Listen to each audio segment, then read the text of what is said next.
Кудай сактанганды сактайм дейт экен. Анса кандай тилсиз жоо болгон өрттүн алдын алууда кандай чараларды колуш керек жана биринчи жардам кандай болуш керек, бул тууралуу кененирээк сөз кылалы деп меймандарыбызды чакырдык. Өрткө каршы мамлекеттик кызмат агенттигинин көчүрмөн жана атайын даярдоо бөлүмүнүн башчысы майор Ринат Токталиев, кош келиңиз. Андан сырткары улуу прапорщик Кайрат Тааров студиябыздын коногу. Кош келиңиздер. Саламатсыздарбы? Эми мына өзүңүздөрдүн жумушуңуздардан эле баштасак, мамлекеттик кызмат агенттиги болгондон кийин бүтүндөй өлкө боюнча өрт коопсуздугун камсыз кылуу иш чарасы азыр кандай деңгээлде, автоунаалар жетишпейт деп атабыз. Эми көйгөйлөр бар деңизчи, бирок ошентсе да сиздердин баягы иш аракет аны менен токтоп калбашы керек да. Саламатсыздар. Туура айтасыз, ооба бизде республика боюнча кичине жетишпестиктер бар. Бирок ошого карабастан дагы биздин өрткө каршы кызматы өзүнүн алдына коюлган милдеттерди так таза аткарып келет. Алдын алуу, өрттү болтурбоо максатында, алдын алуу максатында көптөгөн иш чаралар жүрүп атат бизде республика боюнча. Андан тышкары эми Кудай сактасын деп эле кыргызча кылып атпайсызбы, тиги бардык болуп аткан өрт кырсыктарын өз убагында өчүрүп, адамдарды өз убагында куткарып, эми болгон аракетибизди кылып атабыз. Жылына канча факт катталып, канчасын өз учурунда ушул тилсиз жоонун алдын алууга жетишесиздер? Жана эмне себептерден ушул фактылар катталат? Кайталанат. Эми биз себептерин айта кетсек, бул эң биринчиден ушу адамдык факторлор көп кездешет. Кичинекей балдардын от менен ойносу, андан сырткары адамдардын жана өрт коопсуздук талаптарын сактабагандык болот. Андан башка азыр жаңы технология болуп жанагындай өрткө туруксуз бир немелер жана пластик деп атпайсызбы, пластмасса, электр зындары, жана немесе сапаты жок электр зындары. Өзүңүз айткандай, мисалы үчүн Кудай анын бетин ары кылсын, бирок жер титирөө болсо, мисалы үчүн үйдүн бурчуна тур, үстөлдүн астына кир деген сыяктуу бир эрежелер бар да. Өрттө эмнелерди биринчи эске алыш керек да? Өрт болуп атканда, болгон учурда адамдар эң биринчиден, эми бардык эле адамдар бардык бир мекемелерге кирип атканда, бир имараттарга кирип атканда ошол өзүнүн жолдорун, жанагы эвакуационный жолдор деп коебуз, ошо жолдорду көрүп алыш керек. Мындай адам өзү Шарды тепкичтер, адам баягы чакчелекей паникага алдырбаш керек да. Анан ошо жолдо кетип баратканда ошо өзүнүн жолдорун карап алыш керек, кайсы жерге чыга турган жерлерин, кире турган жерлерин. Бизде сиз айткандай баягы көбүнесе эл додо болуп жайгашкан жерлерде ушундай өрт коопсуздугу болгондо тебеленгенден, мисалы автоунаа кире албаган жерлер арбын, анан ошондой учурларда өзүңөрдөн көргүлө бизге жол бербесеңер эмне кылалы деген жыйынтыктар эмес болуп калат да. Ошолордо кандай иш чаралар болот? Жок, алар боюнча да бизден жергиликтүү бийликтер менен биргеликте комиссия түзүп алып, ошо жолдорду тазалоо, жанагындай магазиндер туруп калса ошолорду алдыруу, көптөгөн иш чаралар жүрөт. Жана бетонду тостолоп жатат, жанагы Бишкекте көбүнчөсү жанагы этажга кирген жерлерде, дворго кирген жерлерге. Ошолордун баардыгын алдырганга бир топ эле иш чаралар жүргүзүлөт. Кээде бирок болуп калат ошондой бир тоскоол болгон учурларчы. Бирок биз башка жагын издеп, ошол сөзсүз түрдө милдетибизди аткарышыбыз керек да. Сиз айткандай, мектепте окуп жүргөндө ал тургай азыр борбор калабызда бир топ үйлөрдү, көп кабаттуу үйлөрдүн үстүндө жазылуу эмеспи? Балдардан ширеңкелерди каткыла. Эң туура айтасыз. Мисалы, мен биринчи класста окуп жүргөндө дүкөнгө барып ширеңке бериңиз десем, кичинекей балдарга сатылбайт деп койчу. Азыр тили чыга элекке бирдеке деп жазып берип койсо, барып туруп окуп туруу деп сатып берип коет, мисалы, ата-эне алып барып. Кайрат байке, уруксат болсо, биздин жигит даяр болгон болсо, Кайрат Табалдиев прапорщик мырзаны бул жака чакыралы. Эмнелерди эске алып, баягы адам өзүнүн мүмкүнчүлүгү болбой, чыкканга мүмкүнчүлүгү болбой калганда кандай иш аракеттерди кылыш керек? Көрсөтүп берсеңиз. Өрт маалында мисалы болот. Кээ бир киши мисалы өзү чыга албай калат, кээ бирөөлөр чыгат. Биз эми алып чыгабыз да. Алып чыккандан кийин адам жабыркаган адамга жардам берүү бул биринчи эмес керек, караш керек. Чыккан алып көтөрүп чыккандан кийин жүрөк согуусун, жүрөк кагуусун текшерип, анан дем алуусун текшериш керек. Эгерде ошол эмелер жок болгон учурда белгилер. Эме жасалма дем алдыруу, анан жүрөккө кыйыр массаж жасоо. Эми муну баланы берге жаткырып келиңиз, эми ушунча келгенден кийин кийим жерге ол жерге эле адамдын көркүчү бирок дейт эле, эмне кылабыз эми? Өтө бересиң. Ошондо эметип жасадыр да. Таза. Таза элек койдук.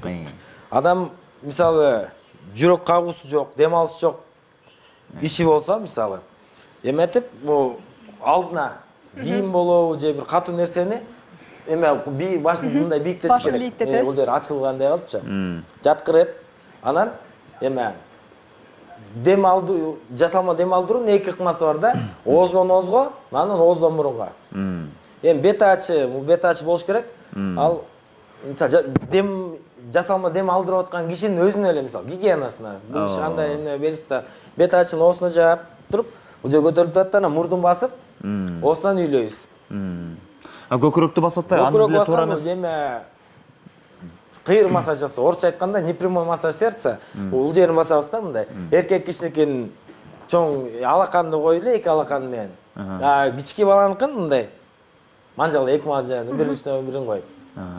15-18 жолу басууга, анан 2-3 жолу үйлөө.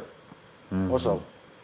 Деги эле бул шарттарды көпчүлүк жарандар билеби? Анан канчалык деңгээлде иш жүзүндө колдонуп келишет? Негизи буну жалаң биз эле эмес, кызматкерлер эмес. Менин оюмча ар бир киши билиш керек. Ар бир кишинин эмеси бар. Үйдө болобу, талаада болобу. Кудай сактасын. Кудай сактасын, бирок ошол учурга келип калса билиш керек. Ринат байке, ушул жерден сөздүн төркүнү келип чыкты да, ар бир киши билиш керек деген. Мектептер менен, окуу жайлар менен жайылтуу маселеси, иштешүү. Бизде өрттүн алдын алуу деп коебуз. Ошо өрттүн алдын алуу боюнча бизде мектептерде, ошо мектепке чейинки ошо билим берүү мекемелеринде, жанагы бала бакчаларда бардыгы эле негизи эле адамдар иштеген жерлерде ушундай биз профилактикалык иштерди жүргүзүп келебиз. Ошолор менен сабак өтөбүз. Кандай өрт учурунда кандай иш аракеттерди кылыш керек, өрт учурунда адамды кандай сакташ керек. Мисалы жанагындай бир эл көп отурган жерлер болсо, ошолорду кантип эвакуациялаш керек.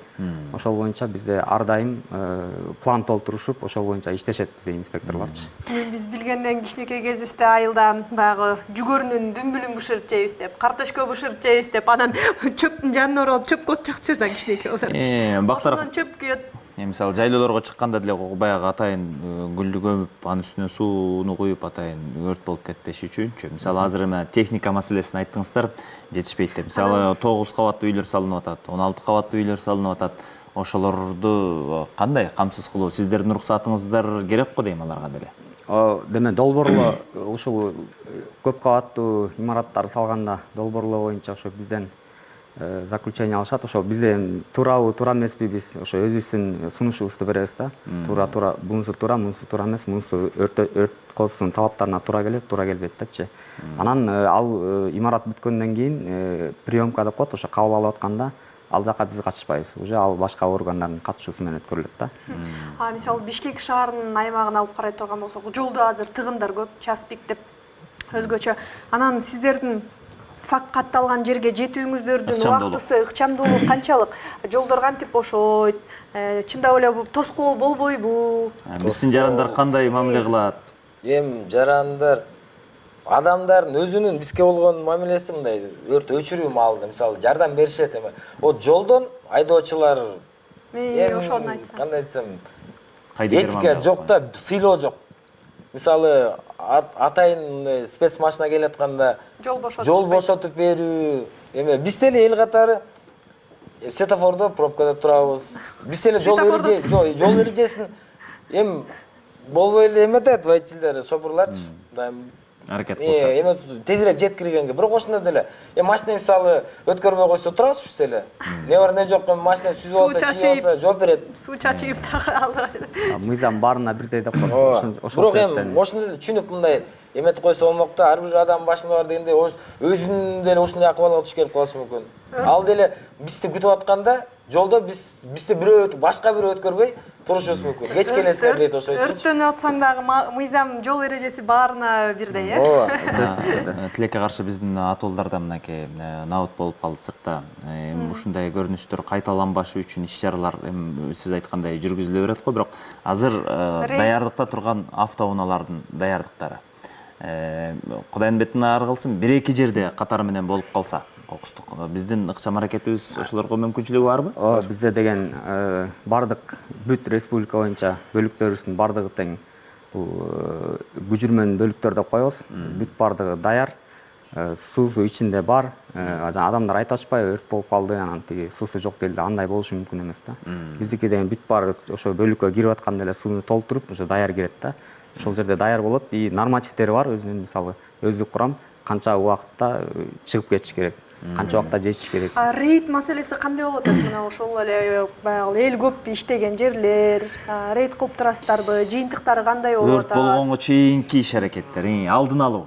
Эми биздики айтып атпаймынбы, азыр бизде өкмөттүн токтому менен бизден жанагы надзор көзөмөлдөө функциясын алып койгон. Азыр жана экотех инспекцияда.